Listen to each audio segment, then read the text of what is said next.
where the mind is without fear and the head is held high, where knowledge is free.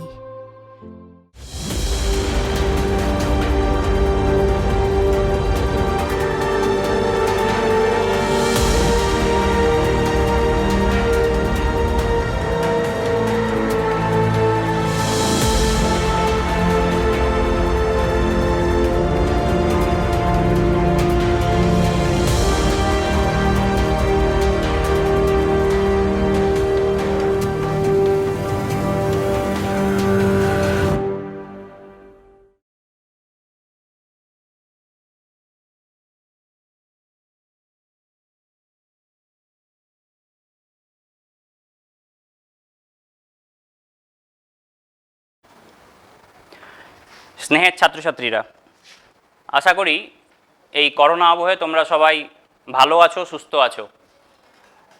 বাড়িতে খুব সাবধানে থাকতে হবে। তো তোমাদের দীর্ঘদিন ধরে স্কুল বন্ধ, পড়াশোনার অনেকটাই ক্ষতি তোমাদের হয়েছে। তো মালদা জেলা প্রশাসনের পক্ষ থেকে তোমাদের জন্য আজ তোমাদের ক্লাসরুম তোমাদের ঘরে পৌঁছে দেওয়ার ব্যবস্থা করা হয়েছে। আর সেই পৌঁছে দেওয়ার পেছনে আমি আমার কিছুটা অবদান দান করার চেষ্টা করছি এবং আমি হলাম নবজ্যোতি বলদা, রসায়নের শিক্ষক, মিল্কি উচ্চ মাধ্যমিক বিদ্যালয়। তো তোমাদের এই দীর্ঘদিনের বোরিং একটা শিডিউলের মধ্যে তোমাদের আজকের যে চ্যাপ্টার সম্পর্কে আমরা পড়ব সেটা খুব ইন্টারেস্টিং চ্যাপ্টার। এই চ্যাপ্টারটা পড়তে গেলে তোমাদের মুখস্থর থেকে বোঝার দরকার বেশি। জিনিসটা যত সহজে বুঝতে পারবে তত তাড়াতাড়ি তোমরা জিনিসটা ক্যাপচার করতে পারবে। বুঝতে না পারলে পরে জিনিসটা উদ্ধার করাটা একটু কঠিন হয়ে পড়ে। তো ক্লাস 9-এর আজ আমরা পড়ব মোল কনসেপ্ট।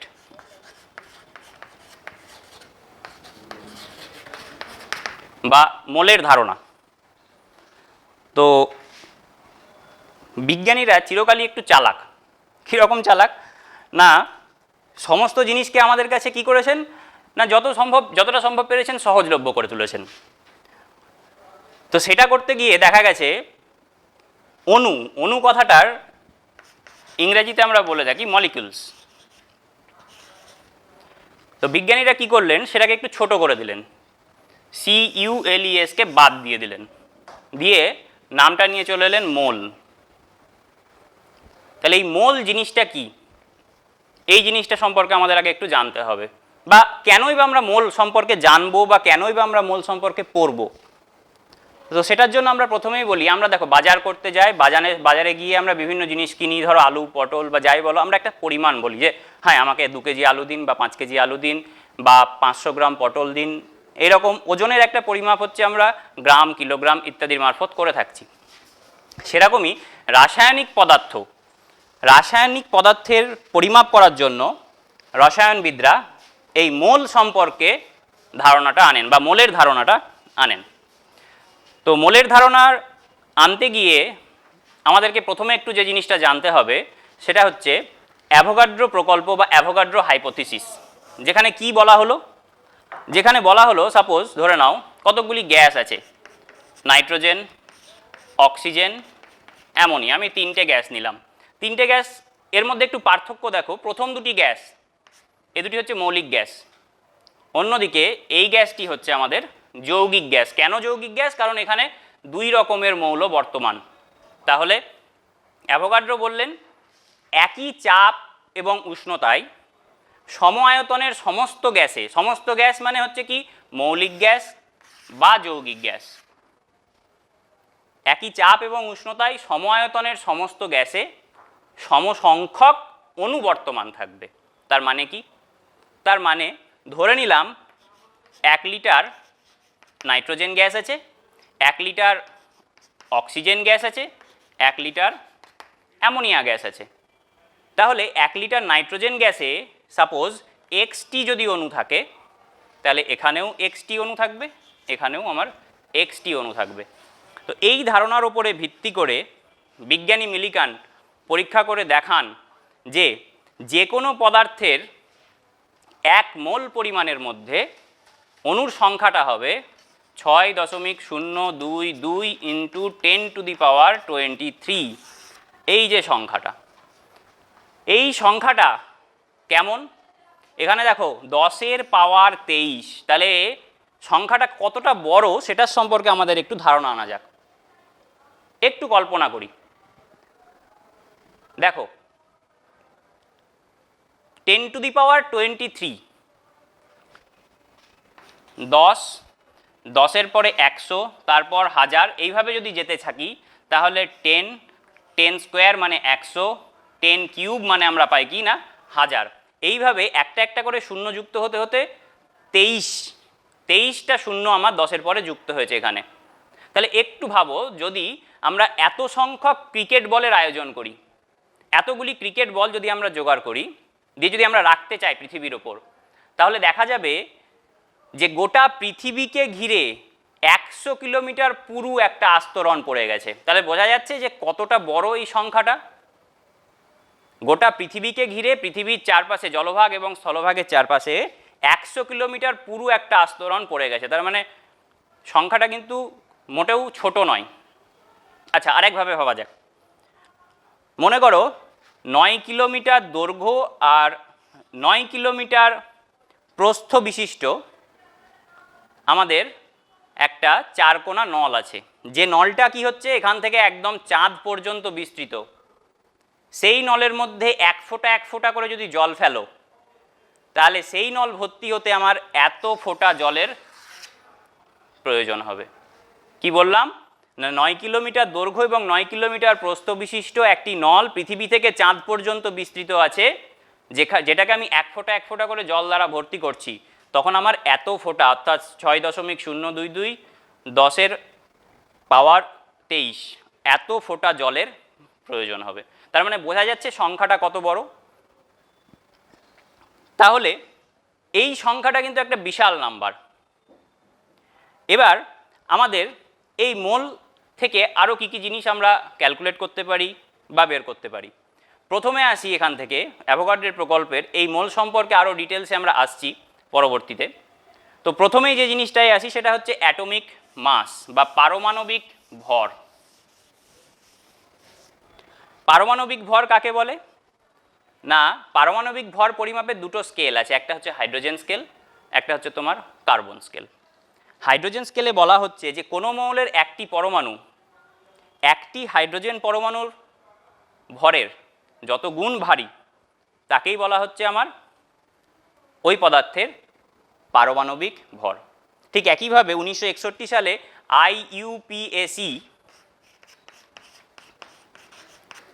থেকে কার্বন স্কেলের প্রবর্তন করেন। সেখানে বলা হয়েছে C12 স্কেলে বা কার্বনের আইসোটোপ 12 নিয়ে 12 আইসোটোপের সঙ্গে যদি কোনো মৌলের একটি পরমাণুর ভরের তুলনা করা যায়, তাহলে দেখা যাবে ওই মৌলের পরমাণুটি একটি C12 পরমাণুর 1/12 অংশের তুলনায় যত গুণ ভারী, সেটাকেই বলা হবে তার পারমাণবিক গুরুত্ব বা পারমাণবিক ভর। এরপরে আসি পারমাণবিক ভর একক, আর একটা ইম্পর্টেন্ট টার্ম। পারমাণবিক ভর একক কি বা কাকে বলে? পারমাণবিক ভর একক হচ্ছে কোনো মৌলের একটি পরমাণুর প্রকৃত ভরকে যে একক দ্বারা প্রকাশ করব তাকেই বলা হয় পারমাণবিক ভর একক।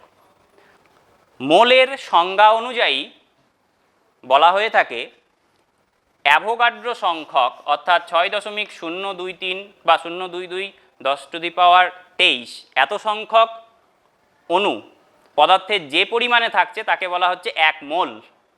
তাহলে অ্যাভোগাড্রো সংখ্যাকে আমরা মূলত এনে দিয়ে লিখে থাকি।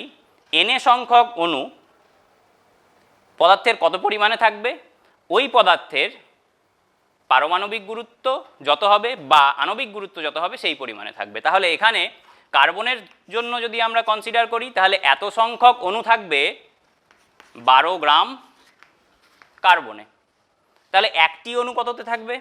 একটি থাকবে 12/Na, এত গ্রাম কার্বনে। এবার অ্যাটমিক মাস ইউনিট কি বলছে? তাহলে একটি কার্বন পরমাণুর ভর এটা পেলাম। অ্যাটমিক মাস ইউনিটের সংজ্ঞা বলা হচ্ছে বা AMU সংজ্ঞা বলা হচ্ছে এই ভরটা কার্বনের 1/12 অংশের তুলনায় যত গুণ, অর্থাৎ 1/12 into Na by 12/Na equals to 1/Na, অর্থাৎ 1/6.022 ইন্টু 10⁻23।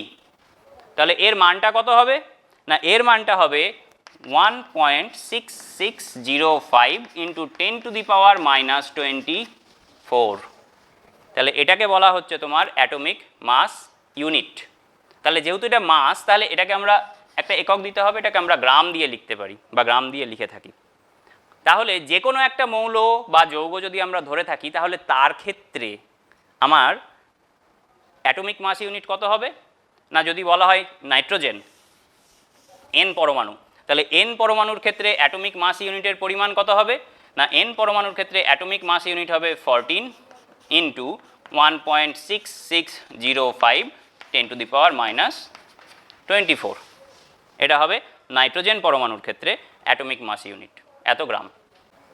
তাহলে আমরা দেখতে পাচ্ছি নাইট্রোজেনের mu ভর যদি আমরা ক্যালকুলেট করতে যাই, তাহলে নাইট্রোজেন পরমাণুর প্রকৃত ভর 14 ইন্টু দিস ওয়ান।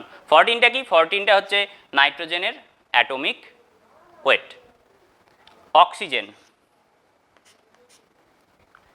অক্সিজেনের ক্ষেত্রে যদি ক্যালকুলেট করতে যাই, তাহলে এটা হয়ে যাবে কত, 16 ইন্টু 1.6605 ইন্টু 10⁻24 গ্রাম। তাহলে এইভাবে আমরা mu কোনো একটা মৌলের পরমাণুর ক্ষেত্রে ক্যালকুলেট করতে পারি। তাহলে এরপরে আসছি আমরা তাহলে আণবিক ভর। এগুলো গেল পারমাণবিক ভর বা পরমাণু সংক্রান্ত বিষয়। এবার আসছি আমরা অণুর ভর বা আণবিক ভর।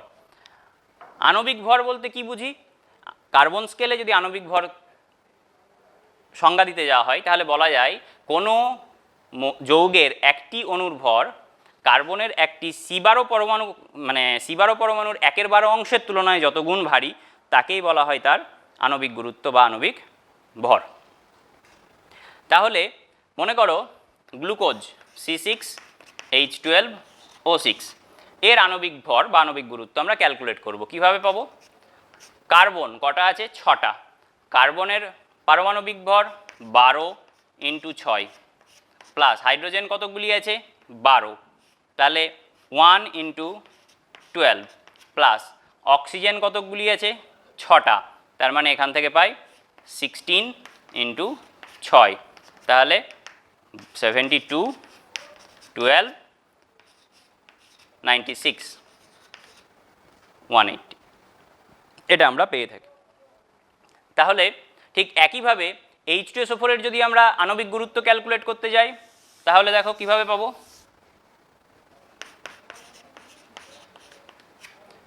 হাইড্রোজেন 2 ইন্টু 1 মানে 2, সালফার 32, অক্সিজেন 4 ইন্টু 16 64, তার মানে 98।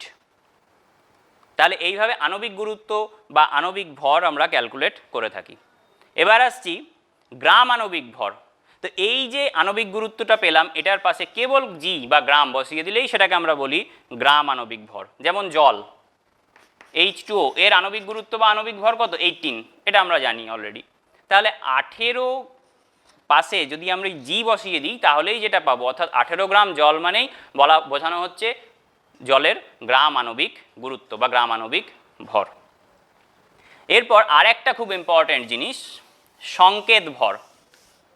সংকেত ভর জিনিসটা কি, সংকেত ভর কখন আমরা প্রয়োগ করি, খাদ্য লবণ সোডিয়াম ক্লোরাইড NaCl। তাহলে NaCl এর ক্ষেত্রে দেখতে আমাদের এরকম লাগছে, কিন্তু NaCl এর অ্যাকচুয়াল স্ট্রাকচারটা কেমন, NaCl এর অ্যাকচুয়াল স্ট্রাকচারটা বা 3 ডাইমেনশনাল স্ট্রাকচার যদি দেখি, তাহলে দেখা যাবে NaCl এর মধ্যে প্রত্যেকটা Na কে ঘিরে 6টা Cl, প্রত্যেকটা Cl কে ঘিরে 6টা Na বর্তমান, অর্থাৎ এটা একটা 3 ডাইমেনশনাল ফিগার। তো এই 3 ডাইমেনশনাল ফিগার থেকে আমরা দেখতে পাই Na এবং Cl এদের আনুপাতিক রেশিও যদি করা হয়, তাহলে 6:6 একটা ক্লাস NaCl গঠন করে। তাহলে 6:6 বলতে গেলে আমরা এখান থেকে পাই 1:1। তাহলে এই 1:1 এ একটা Na আর একটা Cl নিয়ে NaCl এর ফর্মুলা গঠন করা হয়। তাহলে NaCl অ্যাকচুয়ালি NaCl আকারে এক্সিস্ট করে না। NaCl কিভাবে এক্সিস্ট করে, NaCl এক্সিস্ট করে as a crystal, as a কেলাস আকারে অবস্থান করে, যেটা কিউবিক্যাল বা ঘনকাকার কেলাস মূলত হয়ে থাকে। তাহলে এই যে NaCl এর কেলাস, এই NaCl এর কেলাস থেকে শুধুমাত্র NaCl-কেই আমরা বেছে নিলাম, মানে একটা Na একটা Cl পরমাণু দিয়ে এর ফর্মুলা গঠন করলাম। তাহলে এই ফর্মুলা থেকে আমরা এর আণবিক গুরুত্ব বের করব, সেই জন্য এটাকে বলা হয়ে থাকে ফর্মুলা ওয়েট বা সংকেত ভর। তাহলে মলিকুলার ওয়েট আর ফর্মুলা ওয়েটের মধ্যে বেসিক ডিফারেন্সটা কোথায়? মলিকুলার ওয়েট আমাদের মূলত সেই সমস্ত পদার্থের ক্ষেত্রেই প্রযোজ্য, বা আণবিক গুরুত্ব সেই সমস্ত পদার্থের ক্ষেত্রেই প্রযোজ্য যাদের ক্ষেত্রে যাদের অ্যাকচুয়াল এক্সিস্টেন্স আছে, বা যাদের ক্ষেত্রে আমরা যে এক্সিস্টেন্সটা ফর্মুলায় লিখছি সেটাই পেয়ে থাকি।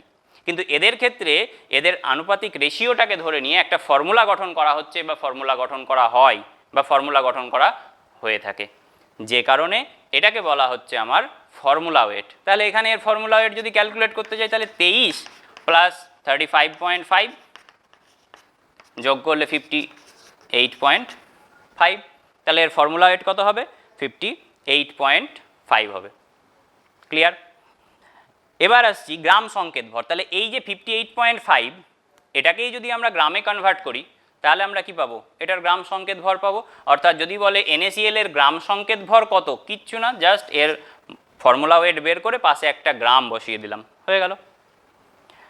এবার এই বেসিক জিনিসগুলো একটু আমাদের জানা দরকার ছিল, কারণ এই জিনিসগুলো না জানলে পর আমরা এখান থেকে কিন্তু ক্যালকুলেট করতে পারবো না মোল, বা মোলের সম্পর্কে বিভিন্ন মোল রিলেটেড যে সমস্ত নিউমেরিক্যালসগুলো আছে, সেই সমস্ত অঙ্কগুলো বা প্রবলেমগুলো বা ম্যাথামেটিক্সগুলো আমরা সলভ করতে পারবো না। সেইটাকে সলভ করার জন্য আমাদের এই বেসিক কনসেপ্টগুলো একটু দরকার ছিল, যে কিভাবে আমরা আণবিক গুরুত্ব, পারমাণবিক গুরুত্ব, এই সমস্ত জিনিসগুলি নির্ণয় করব। তো এরপরে আমরা আসছি মোল সম্পর্কে ধারণা। তাহলে মোলের যে বেসিক কনসেপ্ট, দেখো আমি বললাম 1 মোল অক্সিজেন পরমাণু, তাহলে জানবে কত হবে? অক্সিজেনের পারমাণবিক গুরুত্ব মানে 16। আমি বললাম 1 মোল O2, অনেক সময় এই পরমাণু কথাটা নাও থাকতে পারে, শুধু বলে দিতে পারে 1 মোল O, তাহলে আমাদের বুঝতে হবে কিন্তু ও পরমাণুই বোঝাচ্ছে। আর O2 এটা আণবিক আকারে আছে, তাহলে 1 মোল O2 ইকুয়াল টু আমরা বলবো এটা কত? 16 ইন্টু 2 মানে 32।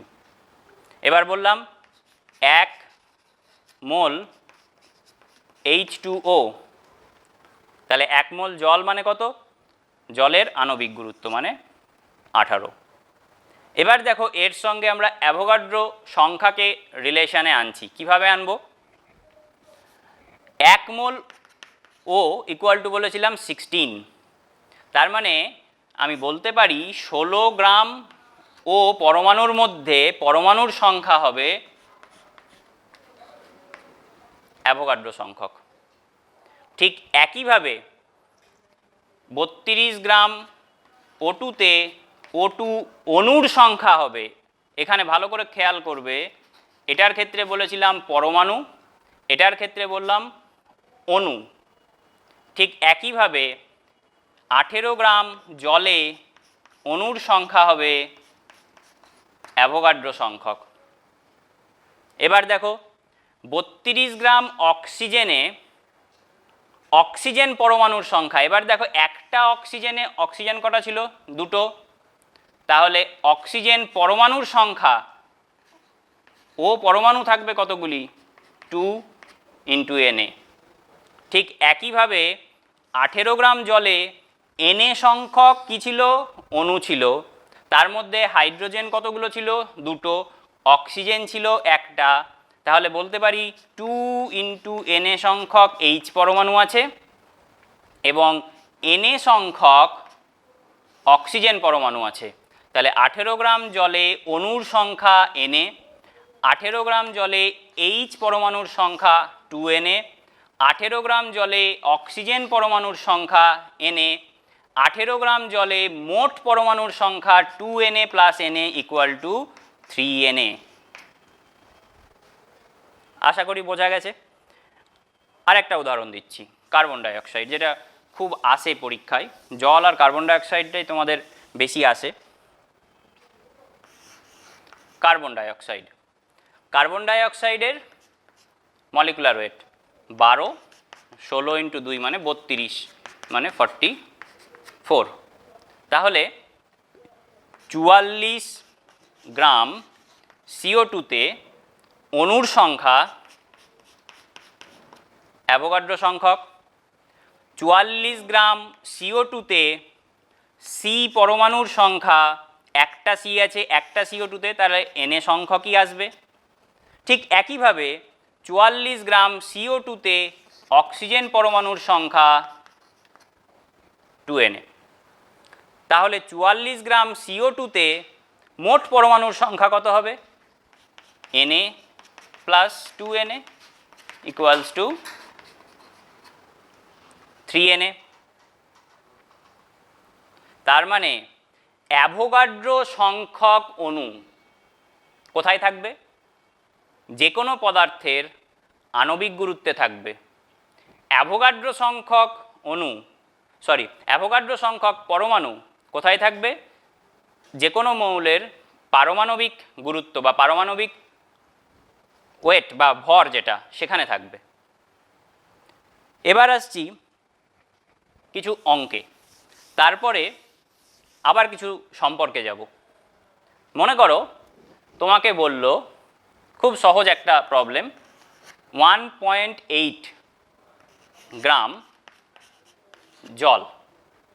তাহলে 1.8 গ্রাম জলের মধ্যে আমাকে জিজ্ঞাসা করা হলো অণুর সংখ্যা কত। তাহলে 1.8 গ্রাম জলে কতকগুলি অণু বর্তমান, দেখা যাক। তাহলে জলের আণবিক গুরুত্ব আমরা জানি কত, 18। 18 গ্রাম জলে আমরা বলতে পারি অণু আছে কতকগুলি, অ্যাভোগাড্রো সংখ্যক, কারণ যে কোনো পদার্থের আণবিক গুরুত্বের মধ্যে অণুর সংখ্যা সর্বদাই অ্যাভোগাড্রো সংখ্যক। তাহলে 18 গ্রাম জলে অণুর সংখ্যা অ্যাভোগাড্রো সংখ্যক। 1 গ্রাম জলে অণুর সংখ্যা Na/18। 1.8 গ্রাম জলে অণুর সংখ্যা Na ইন্টু 1.8/18, তাহলে ইন্টু 10, দশমিক উঠে গেল, তাহলে Na/10 এত সংখ্যক। এবার আমাকে যদি এই কোশ্চেনটা একটু ঘুরিয়ে দেয়, এখানে আমি বলেছিলাম কতকগুলি অণু আছে, বুঝলাম এটা। এবার আমাকে বলল 1.8 গ্রাম জলে কতকগুলি ও পরমাণু আছে।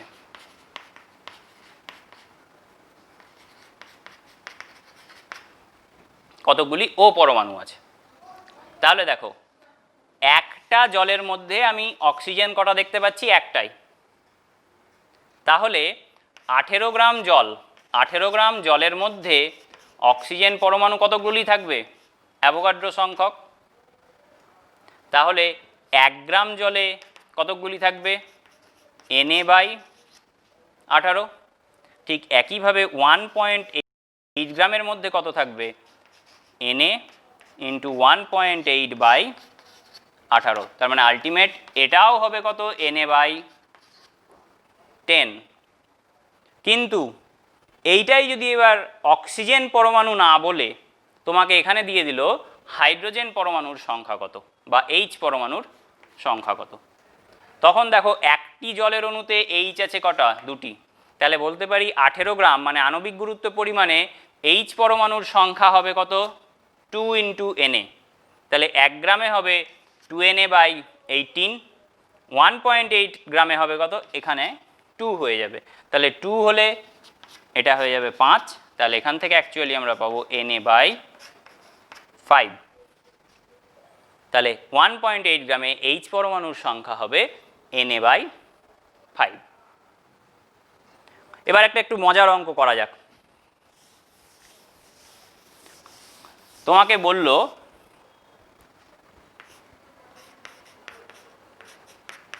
এক ফোঁটা জল দিল, ফোঁটা জলে বলল কতকগুলি অণু বর্তমান। আর একটা ছোট্ট ইনফরমেশন বলে দিল, জলের ঘনত্ব এত গ্রাম পার সিসি, 1 সিসি বা 1 ml, অর্থাৎ 1 ml এর ওজন হচ্ছে 1 গ্রাম। এইটুকু আমাকে বলে দিল, আর কিছু বলল না। তাহলে একটা জলের ফোঁটার মধ্যে কতকগুলি অণু আছে, এই ধারণাটা যদি একটু বুঝতে পারো তাহলে বুঝতে পারবে যে অ্যাভোগাড্রো সংখ্যাটা কতটা বড় এবং এক একটা জলের অণুর মধ্যে কত কত অণু বর্তমান। মানে 1 ফোঁটা জল মানে তো খুব অল্প পরিমাণ জল আমরা জানি, কিন্তু তার মধ্যেও যে অতগুলি অণু থাকতে পারে সেই সম্পর্কে আমরা ধারণাটা পেতে পারি বা ধারণাটা পাই। তাহলে দেখো 1 ফোঁটা জলের মধ্যে কতকগুলি অণু আছে, কিভাবে পাবো? আমাদের ফোঁটার স্ট্যান্ডার্ড একটা মাপ আছে, ধরা হয় 20 ড্রপস বা 20 ফোঁটা জল ইকুয়ালস টু 1 ml বা 1 সিসি। তাহলে এখানে দেখো 20 ফোঁটা সমান হচ্ছে 1 ml, তাহলে কত ফোঁটা বলেছি? 1 ফোঁটা। তাহলে 1 ফোঁটা জল মানে কত হবে? তাহলে 1 এর 20 ml। আবার 1 সিসি মানে 1 ml এর ওজন বলে দিয়েছি 1 গ্রাম, তাহলে 1 এর 20 সিসি বা 1 এর 20 ml এর ওজন হবে 1 এর 20 গ্রাম। তাহলে এবার দেখো বলতে পারি 18 গ্রাম জলে অণুর সংখ্যা অ্যাভোগাড্রো সংখ্যক, তাহলে 1 এর 20 গ্রাম জল এতে অণুর সংখ্যা কত? তাহলে অ্যাভোগাড্রো সংখ্যক ইন্টু 1 এর 20 ইন্টু 18। তাহলে এখানে যদি মান বসাও 6.0223 বা 022 18 ইন্টু 20, এই মানটা কোথাও কোনো বইয়ে 0.2 দিয়েও লেখা থাকে, 0.23ও লেখা থাকে, 2টা মোর অ্যাকুরেট। যাই হোক, তো এটা 6 দিয়ে যদি ভাগ করি 2.9 মতো আসে দেখো, তাহলে আমি ধরে নিলাম এটাকে রাউন্ড ফিগারে 3, তার মানে 10⁻23/60, তাহলে বলতে পারি কত? 1/6 ইন্টু 10⁻22, তাহলে 1 এর 6, তার মানে হচ্ছে 6×6=96, তার মানে 1.6 ইন্টু 10⁻21 অ্যারাউন্ড। তার মানে 1 ফোঁটা জলের মধ্যেও এতগুলো জলের অণু বর্তমান। ভাবতে পারছো কতগুলো জলের অণু থাকতে পারে? তার মানে এতগুলো ক্রিকেট বল দিয়ে যদি আমরা পৃথিবীকে ঢাকতে যাই তাহলে দেখা যাবে যে পৃথিবীর ওপরে 90 কিলোমিটার পুরো একটা চাদরের বলের চাদর তৈরি হয়েছে। তার মানে ভাবা যাচ্ছে সংখ্যাটা কত বড়। তার মানে 1 ফোঁটা জল, যেটা আমরা খালি চোখে দেখতে পাই জাস্ট একটা পয়েন্ট বা বিন্দুর আকারে ছোট্ট একটা ফোঁটা, তার মধ্যে এতগুলি অণু বর্তমান। তার মানে অণু জিনিসটা কতটা ছোট। তোমরা অলরেডি নিচু ক্লাসে পড়েছো অণু খালি চোখে দেখতে পাই না। কেন দেখতে পাই না আশা করি এখান থেকে বুঝতে পারছো। আচ্ছা, তো এই গেল অণুর সম্পর্কে, অণুর সঙ্গে মোলের ধারণা সংখ্যার সঙ্গে। এবার একটু আসি আয়তন, ভলিউম,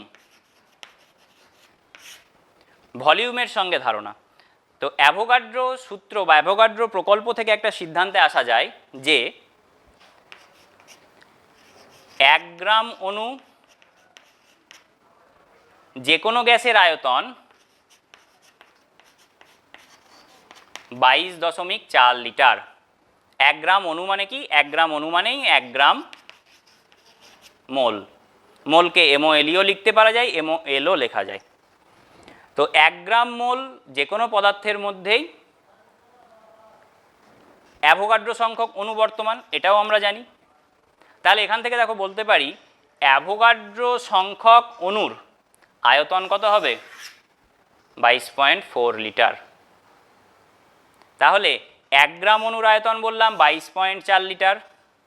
1 গ্রাম অণুর মধ্যে অণুর সংখ্যা বললাম অ্যাভোগাড্রো সংখ্যক, তাহলে বলতে পারি অ্যাভোগাড্রো সংখ্যক অণু বর্তমান কততে?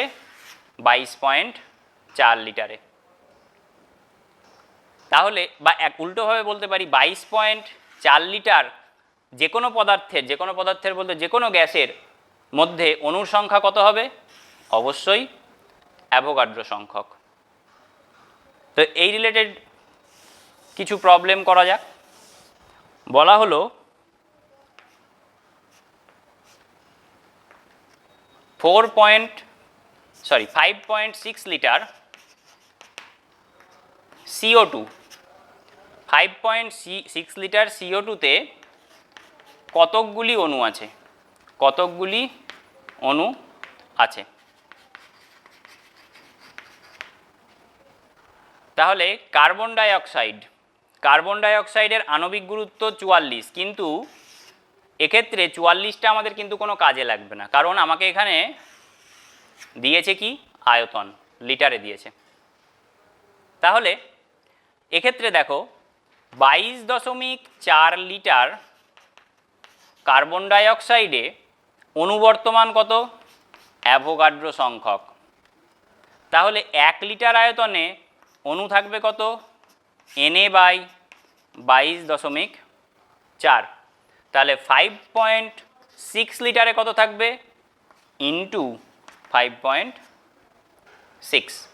তাহলে এটা দিয়ে কাটলে দেখো 4 দিয়ে চলে যায়, তার মানে Na/4।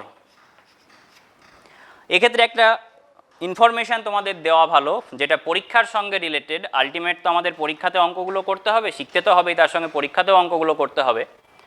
পরীক্ষাতে যদি এরকম ভাগ আসে, অনেক সময় দেখা যায় ছাত্রছাত্রীরা এই পর্যন্ত করে ভাগটা করতে গিয়ে ভুল করে ফেললো, এটা হয় অনেক সময়।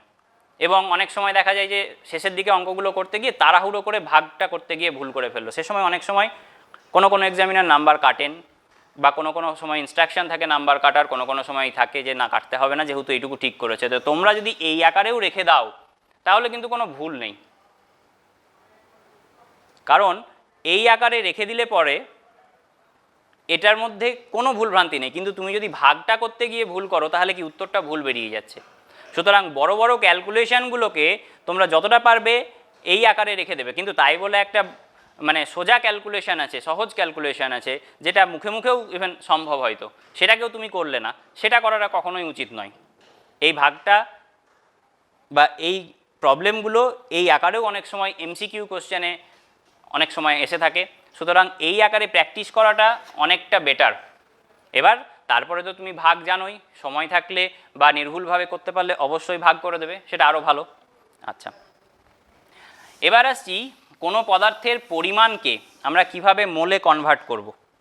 তোমাকে বলল যে 1.8 গ্রাম জল সমান কত মোল জল। যে কোনো পদার্থের পরিমাণ যেটাই থাকুক না কেন, যত গ্রাম বলে দেবে, সেই পদার্থের পরিমাণকে মোল সমান ওই পদার্থের পরিমাণ বাই আণবিক গুরুত্ব বা আণবিক ভর। তাহলে 1.8 গ্রাম জল মানে কি, 1.8 গ্রাম জল মানে হচ্ছে 1.8 বাই জলের আণবিক গুরুত্ব। জলের আণবিক গুরুত্ব 18, তাহলে এটা কত পাবো, 0.1 মোল। এবার তোমাকে বলল এটাকেই 5.6 লিটার জল, তার মানে কত মোল জল। তো এবার হচ্ছে আয়তনে বলে দিয়েছে। তাহলে আয়তনে বলে দিলে আমাদের কি করতে হবে, আয়তনে বলে দিলে যে আয়তনটা বলেছে তাকে ভাগ করব আমরা 22.4 লিটার দিয়ে। কেন ভাগ করব 22.4 লিটার দিয়ে, তার কারণ আমরা অলরেডি জানি 1 গ্রাম মোল যে কোনো পদার্থের, গ্যাসীয় পদার্থের আয়তন হয় 22.4 লিটার। তাহলে দেখো এইটাকে যদি আমরা একটু উল্টে লিখি, ঐকিক নিয়মে করতে যাই, তাহলে আলটিমেট মোলটা এভাবেই পাবে। দেখো ওখান থেকে লিখতে পারি 22.4 litre equals to 1 gram mole water.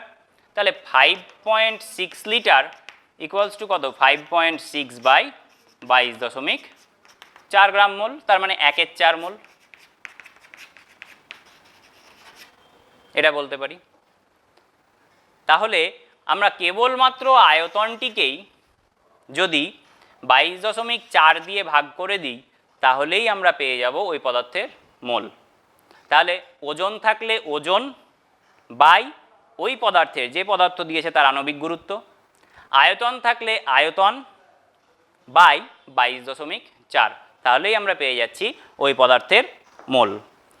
তো এই যে 22.4 লিটার আয়তন, এই 22.4 লিটার আয়তনটাকে বলা হয়ে থাকে আমাদের মোলার আয়তন।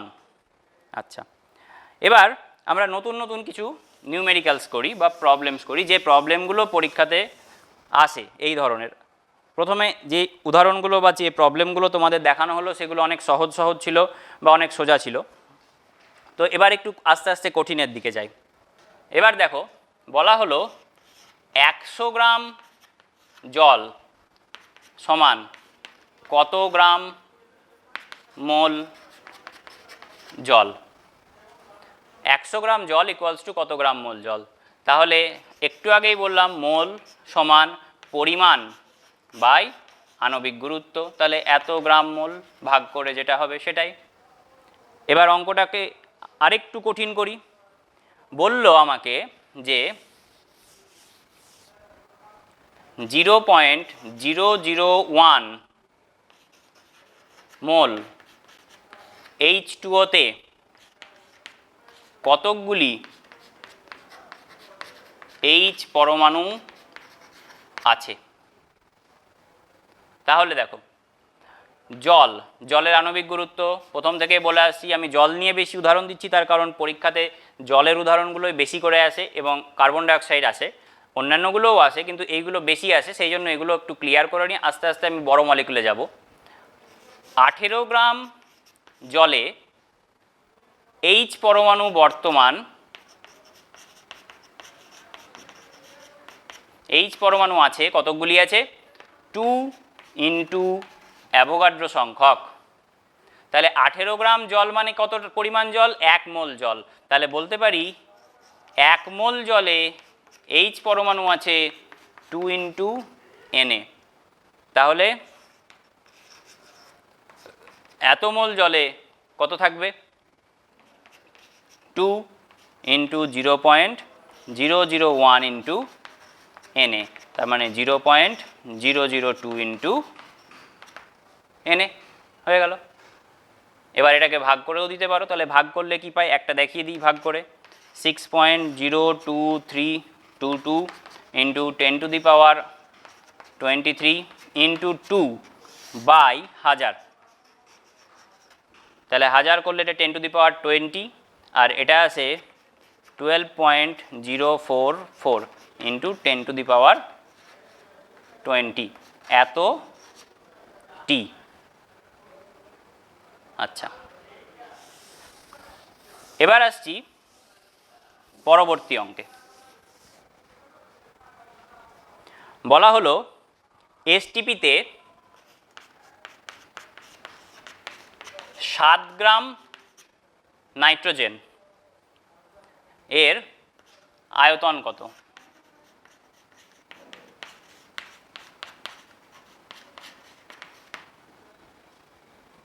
তাহলে 7 গ্রাম নাইট্রোজেন N2 বলে দিয়েছে আমাকে। N2 মানে হচ্ছে 28 গ্রাম। তাহলে 28 গ্রাম নাইট্রোজেনের আয়তন কত হবে? 22.4 লিটার। কেন হলো?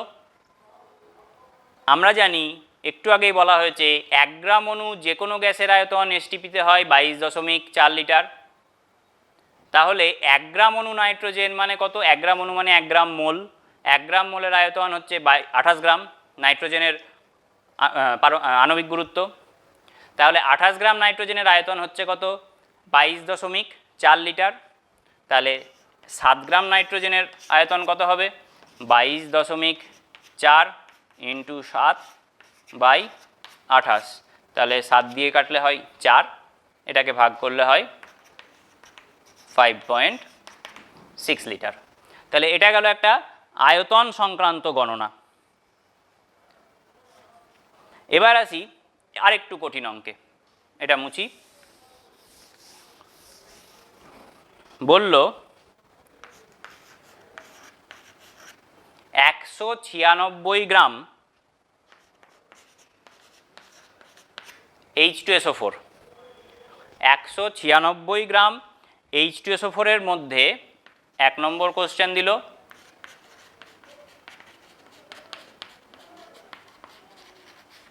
মোল সংখ্যা কত। 2 নম্বর বলল আমাকে মোট কতগুলি H2SO4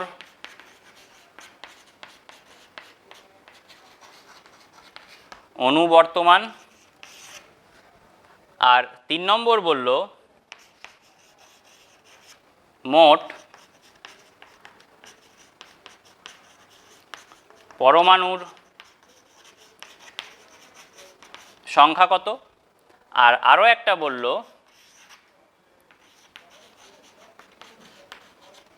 আয়তন কত। তাহলে একে একে আসি। প্রথমে বলেছে মোল সংখ্যা। তো সর্বপ্রথম আমাকে যেটা বের করে নিতে হবে সেটা হচ্ছে H2SO4 এর আণবিক গুরুত্ব। তাহলে H2SO4 এর আণবিক গুরুত্ব কত হবে? হাইড্রোজেন 2, সালফার 32, অক্সিজেন 4টে আছে 4 16 64, যোগ করলে হবে 98। তাহলে 98 গ্রাম H2SO4 ইকুয়ালস টু আমি কী কী ইনফরমেশান পাই বা কী কী ইনফরমেশান দিতে পারি বা বলতে পারি। দেখো 98 গ্রাম H2SO4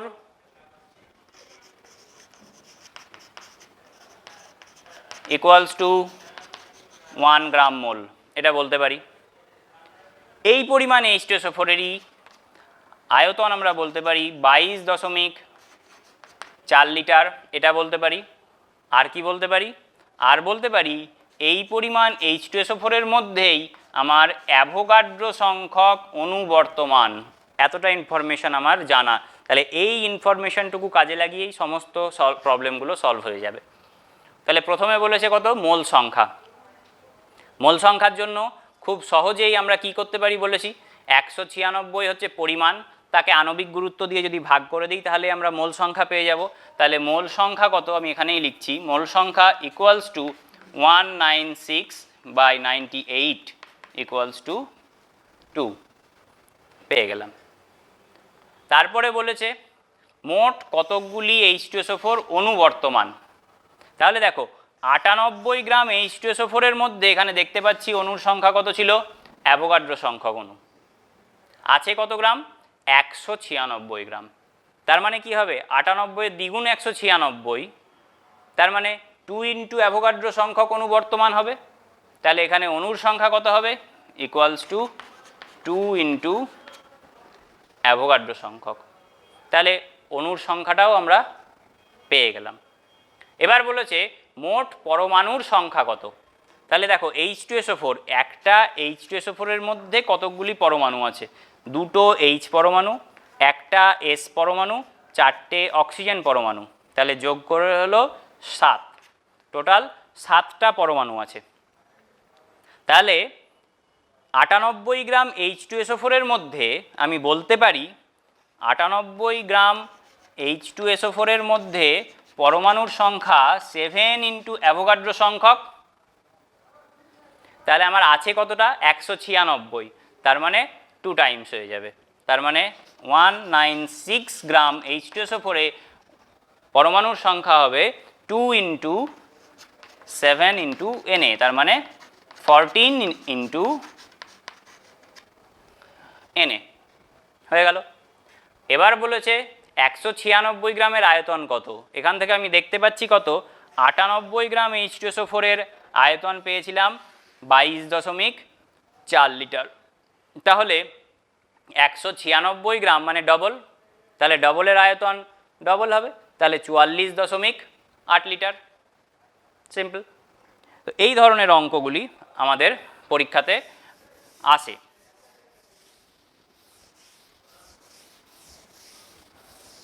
আচ্ছা, তাহলে একটু চ্যাপ্টারটা প্রথম থেকে রিপিট করা যাক, আমরা কি কি শিখছি। চ্যাপ্টারের প্রথমে আমরা কোথায় এলাম, প্রথমে আমরা বললাম একটু মোল সম্পর্কে ধারণা। মোল সম্পর্কে যখন ধারণা দিতে গেলাম তখন আমরা প্রথমে আমাদেরকে যে জিনিসটা শিখতে হবে, জানতে হবে বা বুঝতে হবে, মোল সংখ্যাটা কতটা বড়। মোল সংখ্যাটা বড় তুমি যতটা ইমাজিন করতে পারবে তত সহজে জিনিসগুলো বুঝতে পারবে। এই চ্যাপ্টারটা কিন্তু খুব ইম্পর্টেন্ট, কারণ এইখানে অনেক বেসিক বা অনেক ফান্ডামেন্টাল জিনিস তোমাদের লুকিয়ে আছে। তো মোল সংখ্যাটা বৃহত্তর বোঝাতে গিয়ে আমরা একটা খুব ছোট্ট উদাহরণ দিলাম। কীরকম উদাহরণ দিলাম? বললাম যে 9 কিলোমিটার দৈর্ঘ্য এবং 9 কিলোমিটার প্রস্থ বিশিষ্ট একটা পাইপ যদি আমরা এখান থেকে চাঁদ পর্যন্ত সেট করি, তাহলে সেটাকে ভর্তি করতে, জল দ্বারা ভর্তি করতে আমার অ্যাভোগাড্রো সংখ্যক জলের ফোঁটার প্রয়োজন হয়। এতটা বড় হচ্ছে আমাদের মোল সংখ্যাটা। তাহলে এই মোল সংখ্যার ধারণা কে দেন? মিলিগান, বিজ্ঞানী মিলিগান আমাদের মোল সংখ্যা সম্পর্কে ধারণা দেন। পরবর্তীতে অ্যাভোগাড্রো প্রকল্প বা অ্যাভোগাড্রো সূত্র প্রতিষ্ঠিত হয়। সেখানে বলা হয় 1 গ্রাম অণু বা 1 মোল যে কোনো পদার্থের মধ্যেই আমার অ্যাভোগাড্রো সংখ্যক অণু বর্তমান। এবার যে কোনো পদার্থ বলতে এখানে কোন পদার্থের কথা বলা হয়েছে? মূলত গ্যাসীয় পদার্থের কথা বলা হয়েছে।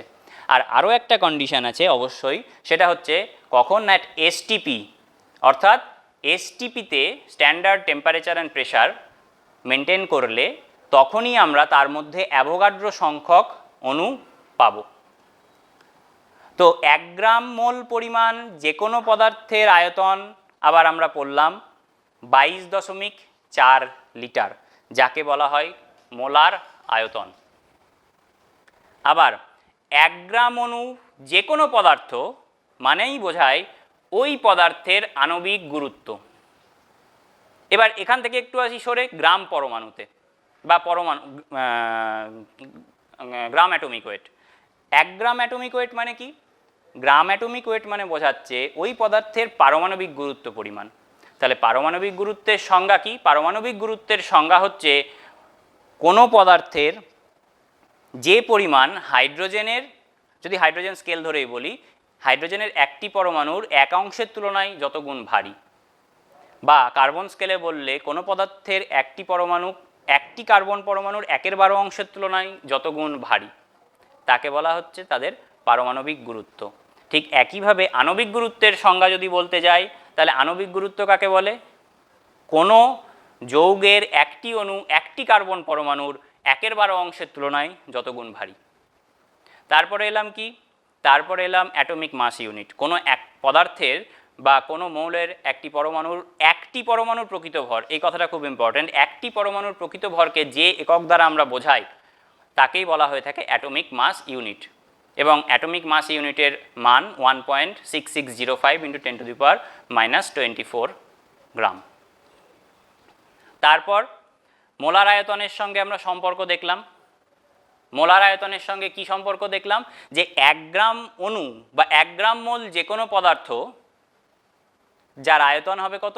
22.4 লিটার, তার মধ্যেও অ্যাভোগাড্রো সংখ্যক অণু বর্তমান। আবার 1 গ্রাম অণু বা 1 গ্রাম মোল পদার্থের মধ্যেও অ্যাভোগাড্রো সংখ্যক অণু বর্তমান। তাহলে এক্ষেত্রে একটা ছোট্ট কথা আমি ছেড়ে গেছি, দেখো, বাংলায় যদি লিখি আমরা গ্রাম অণু, এটাকেই আমরা ইংরেজিতে কিন্তু বলছি 1 গ্রাম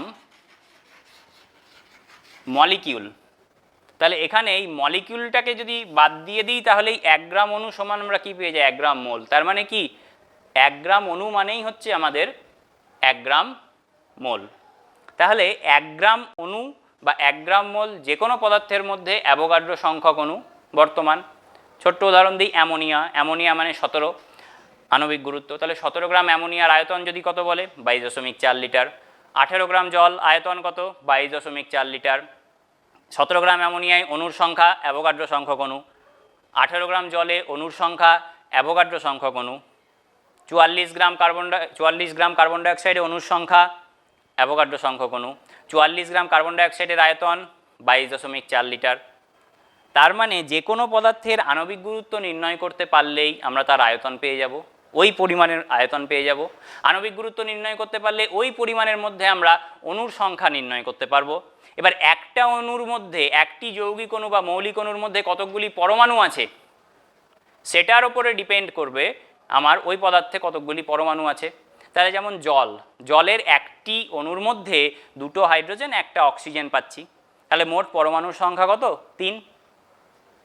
তাহলে 1 গ্রাম অণু জল মানে 18 গ্রাম জলের মধ্যে তোমরা 3 ইন্টু অ্যাভোগাড্রো সংখ্যক পরমাণু পাবে, যার মধ্যে 2 ইন্টু অ্যাভোগাড্রো সংখ্যক হচ্ছে হাইড্রোজেন পরমাণু আর অ্যাভোগাড্রো সংখ্যক হচ্ছে অক্সিজেন পরমাণু। তো এই চ্যাপ্টারটার বেশিরভাগ জিনিসই হচ্ছে কনসেপচুয়াল। কয়েকটা সংজ্ঞা আছে যেগুলো একটু মনে রাখতে হয়, কিছু সম্পর্ক আছে যেগুলো একটু মনে রাখতে হয়, কিন্তু জিনিসটা যদি একবার বুঝতে পারো বা মাথায় ঢোকাতে পারো তাহলে আমার মনে হয় না যে কোনো রকম কোনো সমস্যা হবে। কারণ জিনিসটা যদি মুখস্থ করে করতে যাও তাহলে কিন্তু এটা কমপ্লিট করতে তোমার অনেকটাই কষ্ট হবে। এবং সত্যি কথা বলতে এই চ্যাপ্টারের ওপর ভ্যারাইটিস টাইপের কোশ্চেন হয়, আনলিমিটেড কোশ্চেন হতে পারে, যার কোনো লিমিটেশন নেই। সুতরাং যতটা তুমি সহজভাবে পড়বে ততটাই জিনিসটা তুমি বুঝতে পারবে। একটা মজার উদাহরণ দিই, দেখো চিনি আমরা রোজই খাই সকালে, তো মনে করো এটার সাহায্যেও তোমরা বুঝতে পারবে যে অ্যাভোগাড্রো সংখ্যাটা কত বড়। একটা দানা চিনির একটা দানা, তো ওই চিনির একটা দানার মধ্যে কতকগুলো অণু বর্তমান। তাহলে চিনিকে সাধারণত সংকেত লেখা হয় C12H22O11, মলিকুলার ওয়েট যদি ক্যালকুলেট করতে যাই 342 আসবে। তাহলে এখান থেকে দেখো এক দানা চিনি মানে হচ্ছে তোমার ধরে নিলাম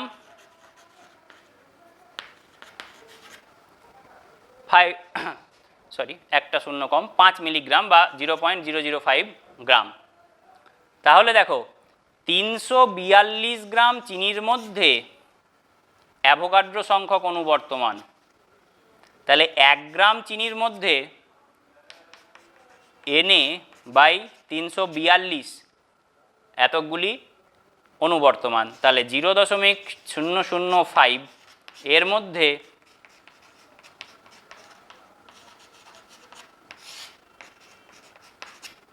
এতটি অণু বর্তমান। তাহলে দেখো এটাকে যদি ভাগ করি তাহলে ওপরে থাকে 5 আর নিচে হচ্ছে 342 ইন্টু 1000। তাহলে মান যদি বসাই তাহলে দেখো 6.022 10⁻23 হয়, 3টে বাদ, তার মানে হচ্ছে 20 ইন্টু 5/342। তার মানে অ্যারাউন্ড 350 যদি ধরি, তার মানে যদি 350-র কাছাকাছি, যেহেতু 350-র কাছাকাছি ভ্যালু, তার মানে 6.88 আসে এটাকে ভাগ করলে। তাহলে এইটাকেও কাটাকাটি করলে 1-এর কাছাকাছি আসে, 1-এর সামান্য কম 0.9। তাহলে এটাকে যদি করি তাহলে 9.8 অ্যারাউন্ড ইন্টু 10⁻19। তাহলে একটা চিনির দানার মধ্যেও এতগুলো চিনির অণু বর্তমান। তার মানে অঙ্ক কিন্তু বিভিন্নভাবে এখান থেকে দিতে পারে পরীক্ষাতে। সুতরাং এর ভ্যারাইটি বা ইয়ার টু ইয়ার যদি কোশ্চেন দেখো, দেখবে যে কোশ্চেনের রিপিটেশন খুব কম। বিভিন্ন রকমের কোশ্চেন বিভিন্নভাবে এই চ্যাপ্টার থেকে তোমাদের আসতে পারে। সুতরাং এই চ্যাপ্টারটা গুরুত্বের সঙ্গে পড়তে হবে তোমাদের এবং চ্যাপ্টারটাকে ভালোভাবে বুঝতে হবে। ধন্যবাদ।